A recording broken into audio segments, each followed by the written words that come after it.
Bismillahirrahmanirrahim. Assalamualaikum warahmatullahi wabarakatuh. Kita akan lanjutkan kuliah kedua kita tentang teori kuantum. Di kuliah kedua ini kita akan membahas kelahiran teori kuantum. Nah, saya akan kuliahnya akan kualitatif, kuantitatifnya silahkan lihat di buku saya, buku Fisika Kuantum ini. Jadi saya akan jelaskan outline secara kualitatif fenomena-fenomena yang memaksa kelahiran kuantum. Jadi kuantum itu lahir secara alamiah. The brief lecture on the birth of quantum mechanics. Nah, itu tentu kita harus merujuk ke teori-teori yang ada pada saat itu.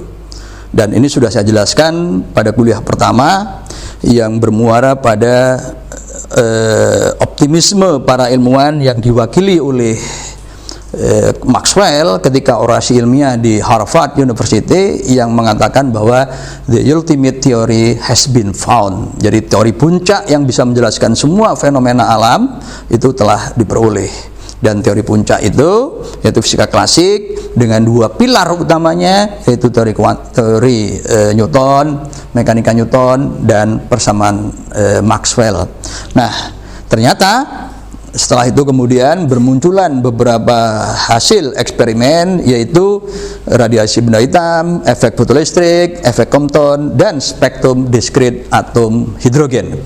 Nah, itu mari kita review secara ringkas hasil dari kuliah kita terdahulu, bahwa fisika klasik itu dibangun di atas dua pilar, yaitu fisika Newtonian dan Maxwellian. Fisika Newtonian, objek yang dikaji itu adalah materi dengan kuantitas momentum, ya, dan energi. Nah, materi yang didefinisikan sebagai sesuatu yang terkurung di dalam ruang, sehingga antara materi dan ruang itu kelihatan batas yang tegas. Itu interaksinya antar materi itu adalah tumbukan, ya. Dan pada saat tumbukan terjadilah transfer energi dan momentum.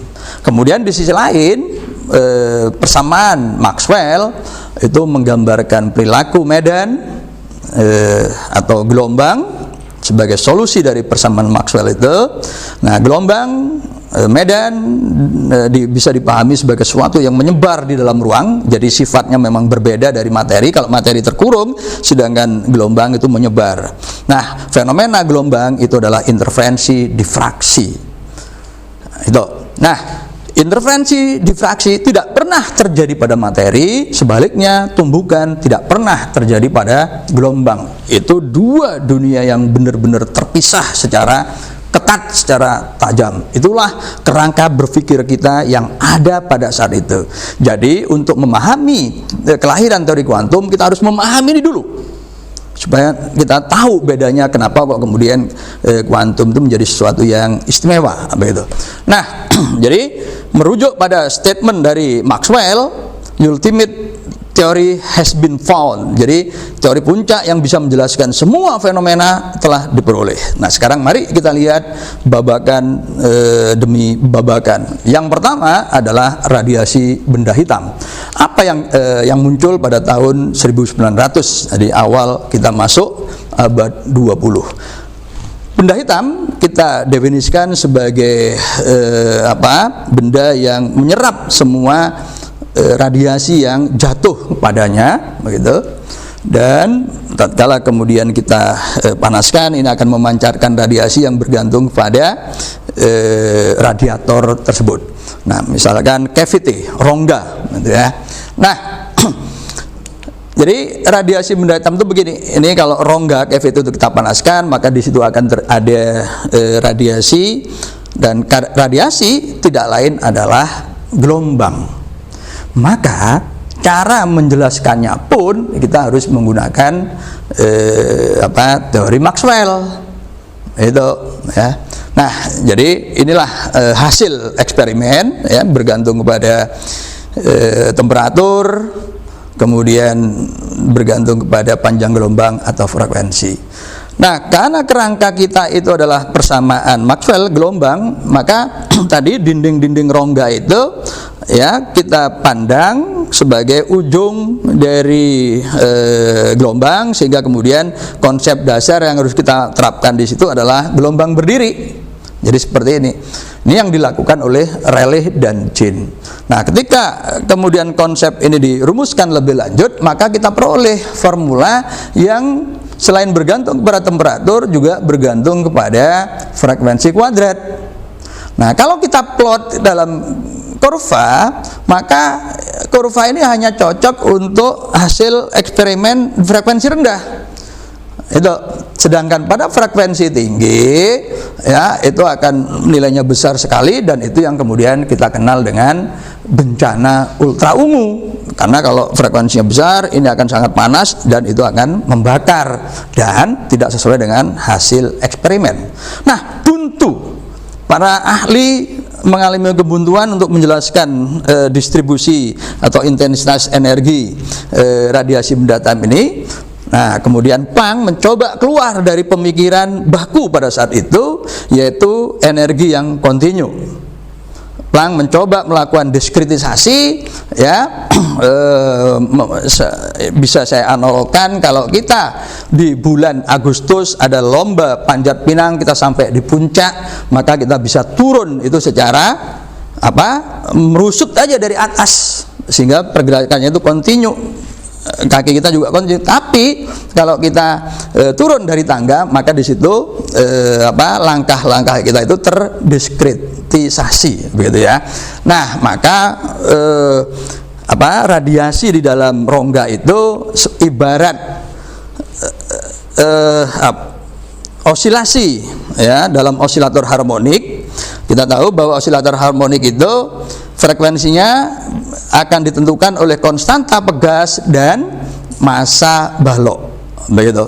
Nah, maka kemudian Planck membuat hipotesa bahwa energi yang dimiliki oleh pegas yang mewakili gelombang di dalam rongga itu hanya bisa mempunyai energi energi dasar dikalikan bilangan bulat. Jadi misalkan bilangan energi dasarnya itu 10, maka energi Planck itu yang diizinkan adalah 10, 20, 30, 40. Jadi frekuensinya tetap, kemudian besarnya hanya dikalikan bilangan bulat. Nah, Planck dalam hal ini kemudian memperkenalkan konstanta yang disebut dengan konstanta Planck dengan simbol H. Itu adalah konstanta Planck. Nah, dengan diskritisasi energi ini, diskrit itu adalah sifat dari materi. Planck sukses menjelaskan kurva distribusi energi radiasi benda hitam dengan persamaannya ini. Nah, sukseslah Planck dengan memperkenalkan bahwa energi radiasi itu terdiskritisasi, jadi bukan lagi kontinu. Nah, itu. Tetapi Planck galau, karena Planck keluar dari mainstream pemikiran pada saat itu, ya, sampai akhirnya ada fenomena yang disebut dengan efek fotolistrik. 5 tahun kemudian juga buntu ketika dijelaskan dengan klasik. Jadi efek fotolistrik itu yaitu adalah cahaya ketika dipancarkan kepada plat yang dihubungkan dengan rangkaian listrik, maka untuk gelombang tertentu ya, karena ini cahaya, maka cara menjelaskannya pun juga harus dengan persamaan Maxwell. Nah, dengan persamaan Maxwell maka cahaya itu dipandang karena ini berosilasi, menggetarkan elektron di dalam atom sedemikian rupa sehingga kemudian energinya sangat tinggi, lebih besar dari energi ikatan. Nah, penjelasan seperti ini diperlukan minimum waktu 2 minggu untuk cahaya itu bisa mengeluarkan elektron, sehingga kemudian di situ ada arus. Nah, itu. Nah, ini tidak bisa dijelaskan. Nah, maka kemudian menghadapi kebuntuan ini, Einstein meminjam gagasan Planck. Jadi kalau Planck tadi melakukan diskritisasi gelombang sebagai materi, maka kemudian Einstein memberi sifat bagi gelombang seperti materi, yaitu gelombang ini menumbuk gitu ya. menumpuk. Jadi bukan lagi diserap tapi ini menumpuk. Maka ketika energinya lebih besar, maka otomatis akan bisa menendang elektron yang terikat oleh atom. Jadi itu. Nah, jadi Einstein itu meminjam gagasan Planck, ya. Jadi ini berupa bukan lagi sebagai cahaya, tapi sebagai kuanta dengan energi diskritnya ini. Planck sukses bisa menjelaskan fenomena fotolistrik ini. Jadi dengan sifat menunjuknya. Nah, 7 tahun kemudian ada fenomena lagi yang diamati oleh Compton. Ya, yaitu ketika foton menombak elektron, ternyata kemudian elektron itu terpental dan foton itu juga terhambur. Nah, ketika kemudian diukur, ternyata pola kurvanya itu bentuk pola seperti ini bergantung pada sudut, ya. Ternyata panjang gelombangnya pun berubah. Lagi-lagi ini gagal penjelasan Maxwellian, karena kalau dalam penjelasan Maxwellian gelombang terhamburnya pun itu tidak mengalami perubahan panjang gelombang. Nah, gagal klasik lagi-lagi. Nah, kemudian Compton melanjutkan ide materialisasi dari gelombang. Kalau Planck itu dengan sifat diskrit, kemudian Einstein itu dengan menumbuk, maka Compton itu memberi kuantitas momentum pada gelombang. Nah, momentum itu sebelumnya hanya dimiliki oleh materi, karena definisi momentum itu adalah massa kali kecepatan, sementara cahaya itu tidak mempunyai massa sehingga tidak mempunyai momentum. Nah, dengan penjelasan seperti ini, jadi momentumnya dari mana? Momentumnya adalah konstanta Planck dikalikan panjang gelombang. Nah, itu. Maka dengan penjelasan ini, maka sekarang berlakulah konsep tumbukan secara umum di dalam klasik dengan momentumnya sama dengan H per panjang gelombang. Maka Compton sukses menjelaskan pola hamburan foton oleh elektron. Kemudian fenomena berikutnya adalah spektrum diskrit atom hidrogen. Nah, atom hidrogen secara klasik lagi-lagi juga persamaan Maxwell, kalau elektron bergerak di sekitar atom dengan percepatan, maka elektron itu akan memancarkan energi, sehingga dengan demikian energi elektron itu akan berkurang, dan karena berkurang maka lintasan elektron itu makin kecil, sehingga kemudian energi yang dipancarkan juga makin kecil, maka spektrum atom hidrogen itu mestinya kontinu. Tetapi hasil eksperimen memperlihatkan bahwa spektrum atom hidrogen itu diskrit. Nah, maka Bohr kemudian membuat hipotesa bahwa elektron di orbitnya itu tidak memancarkan radiasi selama berada di orbit tertentu, tetapi kalau bergerak dari orbit luar ke orbit lebih dalam itu akan memancarkan radiasi. Dan elektron-elektron itu bergerak melingkar mempunyai momentum sudut sebesar tetapan Planck dikalikan bilangan bulat.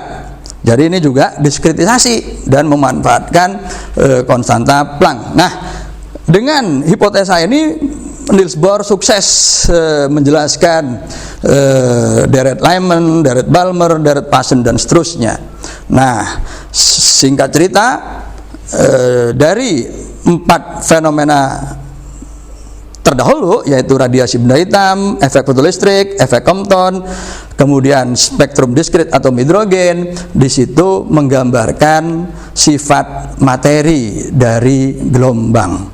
Nah, Louis de Broglie, ilmuwan fisikawan yang lain itu penasaran. Barangkali pikiran holistiknya, ya, barangkali juga orang yang religius percaya kepada Tuhan. Kalau Tuhan itu adil, ya, memberi sifat materi pada gelombang, apakah Tuhan juga memberi sifat gelombang pada materi? Nah, begitu ya. Nah, pemikiran yang agak-agak spekulatif ini kemudian dijawab sendiri. Ya, materi mempunyai sifat gelombang. Kalau materi itu mempunyai momentum, gelombang itu diwakili dengan kuantitas utamanya panjang gelombang, maka kemudian Louis de Broglie memperkenalkan hubungan, yaitu panjang gelombang sama dengan konstanta Planck dibagi momentum. seolah-olah hubungan ini hanya membalik hubungan yang dikemukakan oleh Compton, ya. Tapi di sini ada cerita yang berbeda. Kalau Compton, 4 fenomena yang sebelumnya tadi eksperimen mendahului hipotesa, tapi sekarang nggak ada eksperimen. Jadi murni gagasan spekulatif ini dari de Broglie, begitu. Jadi di sini materi mempunyai sifat gelombang, sifat yang spekulatif, itu 1924, tapi 2 tahun kemudian 1926 ternyata kemudian ada eksperimen yang dilakukan oleh Bragg, yaitu yang disebut dengan difraksi elektron, ya. Difraksi elektron itu aneh dulu. Mengapa? Karena difraksi itu hanya milik gelombang, sedangkan elektron itu materi. Materi itu mestinya punya sifatnya tumbukan, gitu loh. Jadi ini gagasan-gagasan yang revolusioner yang keluar dari mainstream zamannya. Nah, Louis de Broglie menyempurnakan apa yang disebut dengan dualisme gelombang materi, ya. Jadi sekarang kita butuh suatu objek yang mempunyai sifat 2 sekaligus, yaitu sifat materi dan sifat gelombang sekaligus, dan itu dimiliki oleh objek yang disebut dengan paket gelombang.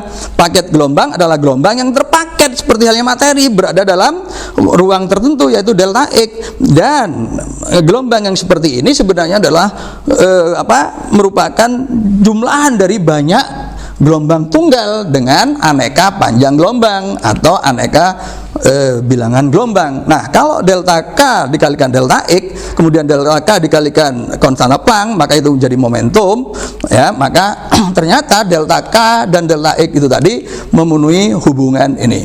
Jadi delta X kali delta P itu akan sama dengan H/2. Kalau distribusi gelombangnya itulah distribusi Gaussian, sedangkan secara umum itu harus lebih besar dari H/2. Nah, apa arti fisis dari hubungan yang dikenal sebagai prinsip ketidaktentuan Heisenberg ini? Dari gambar ini, delta X itu maupun delta P itu tidak boleh sama dengan 0, begitu ya. Dengan kata lain, partikel dalam skala mikro itu tidak pernah diam. Sebab kalau diam berarti delta X-nya 0 dan delta P-nya tak hingga. Maka seperti gambar berikut ini, ya, ketika mungkin ini ahli fisika yang di stop oleh seorang polisi, kemudian ditanya, apakah Anda tadi tahu kecepatan Anda? Dia jawab, enggak, saya enggak tahu, tetapi saya tahu lokasi saya. Berarti dia berpikir kalau tahu lokasinya delta X sama dengan 0, berarti delta P-nya itu besar sekali. Jadi dia enggak tahu kecepatannya berapa. Nah, prinsip kepastian Heisenberg tadi juga bisa dinyatakan sebagai delta E kali delta T lebih besar sama dengan H/2. Itu artifisinya kira-kira begini, ya. Ini dua bukit potensial, di tengahnya ada lembah, lalu ada partikel dengan energi E. Kalau energi E itu kurang dari potensial 1 dan potensial 2, maka selamanya secara kuantum, secara klasik partikel itu hanya akan ada di lembah. Tetapi secara kuantum, partikel ini bisa meminjam energi delta E sedemikian rupa sehingga bisa lebih besar dari penghalang yang sebelah kiri V1, sehingga kemudian dia nerobos itu, atau bahkan lebih besar dari V2 sebelah kanan sehingga dia bisa keluar dari potensial penghalang kanan. Inilah yang khas dari kuantum, ya, bahwa meskipun potensial penghalang itu lebih besar dari energi yang dimiliki oleh partikel tetap bisa menembus, dan ini nanti yang kita sebut dengan fenomena atau efek tunneling effect, ya. Jadi kalau secara klasik orang di sebelah kanan itu bisa tenang-tenang saja karena singa pagari dengan pagar yang tinggi, tetapi secara kuantum singa itu bisa menembus itu dan kemudian siap menerkam. Nah, secara matematik paket gelombang itu tidak lain adalah transform Fourier, ya. Dan transform Fourier itu adalah suatu transformasi yang memetakan misalnya gelombang dari sisi waktu, kemudian dipetakan ke domain frekuensi, atau dari panjang gelombang ke domain ruang dan sebaliknya itu.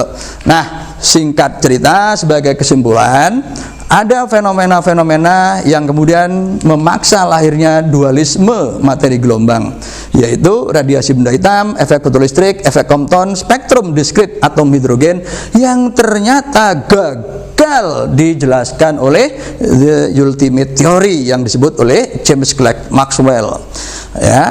Dan ini memaksa dan kemudian ini disempurnakan oleh difraksi elektron, dan semuanya ini kemudian mengukuhkan apa yang disebut dengan dualisme materi gelombang.